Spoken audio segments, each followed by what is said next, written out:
I have a few Blu-rays I want to watch. I do have a few ways to watch them through like a couple PS3s and a Blu-ray player I fixed for $2. But personally, I want to watch these on a computer because I have far more control over them, especially considering I can rip them. Now that said, I have them up running on Windows 10, but I wanted to build a computer specific just for Blu-ray playback. This is going to be iteration number 1. Iteration number 2 is going to wait for a little bit because I got weather coming in and I won't be able to go to my Free Geek to buy what I want to buy, but I want to get something up for proof of concept. Now here's the kicker. I have 2 Blu-ray DVD players, but they're laptop sized. So I got this HP right here, and I have another one in this little Dell. My idea is when I'm able to go back to my Free Geek, find a Dell Optiplex, like one of those little small ones, and find one that can support laptop drives. Buy that as basically a bare bones unit because I pretty much have everything else at the house, and then slap that together and have that as my actual standalone Blu-ray player. And the reason being is getting Blu-rays set up on Windows 10 is kind of like pulling teeth compared to a Windows 7. I got it up and running on my main rig, but it was a pain in the butt.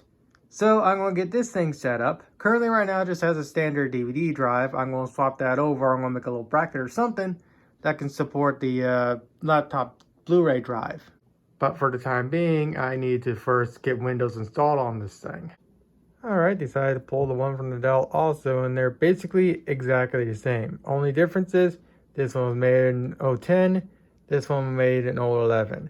So it doesn't really matter which one I'm going to use, but when I get my actual proper computer put together, I'm probably going to use the HP one because it's just far more newer. And I'll just store this one somewhere else or just slap it back into the laptop I pulled it from, depending on whatever I want to do with it. So I'm currently still installing Windows 7. It's at 70% complete, and I'll come back a little later on. And to update Windows 7, I'll be using Legacy Updater. Since this is a release copy of Windows 7, I have a heap ton of updates to install.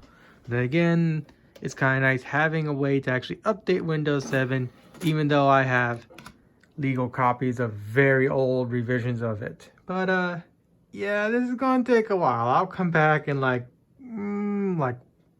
probably 9 p.m. Even with an SSD, this is going to take a long time. Alright, and here's what I came up with to hold the Blu-ray drive.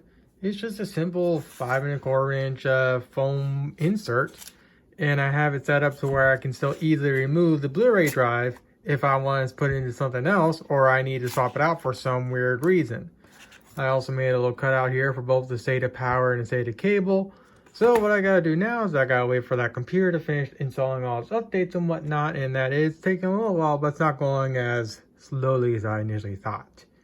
But I'm going to revise, and I'm probably going to come back around 6. Alright, everything's up to date. Now I need to deal with getting the Blu-ray player actually set up. So one thing you need to note right out of the gate, if you're going to try and replicate this for some weird reason, is the Blu-rays for laptops, or well, DVD drives in general for laptops, use a smaller SATA power than normal. So they do make USB adapters for these things, but since I'm going to be using this thing internally, I still need a way to power this. Luckily, I have a few old Dell power supplies laying around, and I have one that has the exact power adapter thingy that is actually required to power this thing up. So I'm going to cut this off. I'm going to wire it into the power supply of my desktop, and we should be good to go. Well, it be uglier than sin, but it should work. If I can hit the power button, not power button, the eject button. Yep, there we go. All right, so at least it's getting power, and is detected by the computer. So the next step to do is to get VLC installed and get VLC set up for Blu-ray playback. All right, let's start off with this first and see what happens.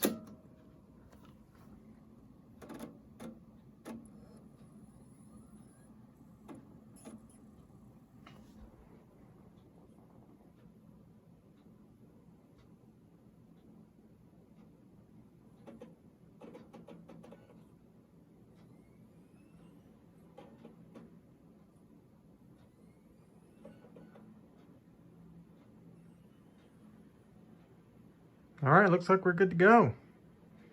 Don't know why it doesn't full screen like it should, but it looks like we have a fully playing Blu-ray drive or Blu-ray disc.